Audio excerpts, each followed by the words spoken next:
purpose of this press conference is this time of year we begin to preview different segments of where the executive branch budget will be coming from.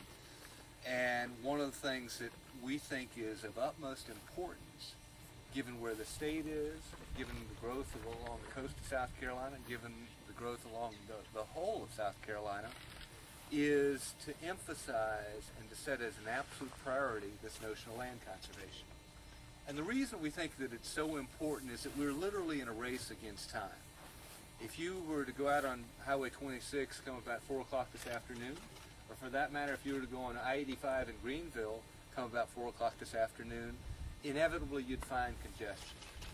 And I think that we're in a race against congestion because if you develop every square inch around each one of the metropolitan areas of this state, or if you develop every square inch around the countryside of this state, one of the inevitable byproducts is a deterioration in the quality of life that people experience in this state.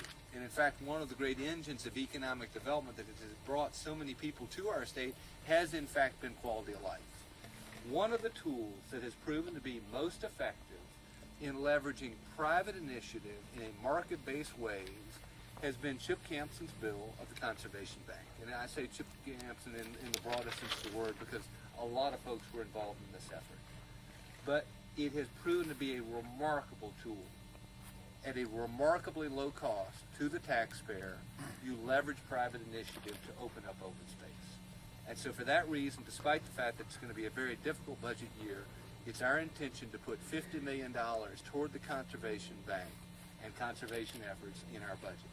I believe that this is an appropriate time to increase the funding for the Conservation Bank because we are at a juncture in history that will never be repeated.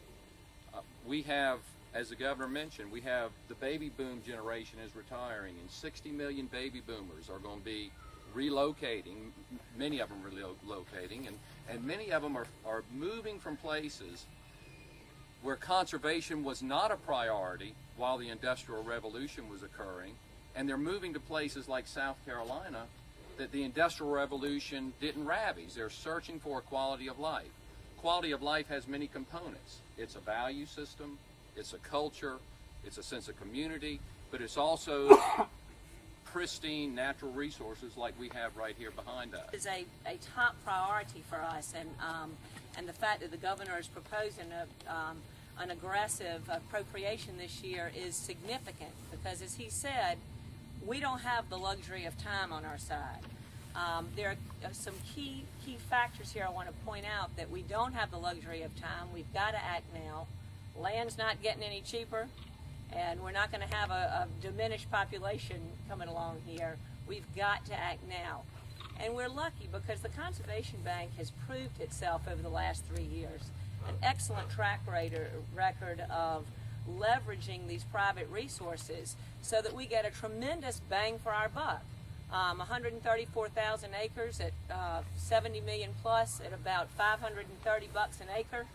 That's a pretty good deal. You don't see that deal coming along every day. And I think if we can have $50 million to work with and can leverage at that rate, we can make a remarkable impact in the state of South Carolina.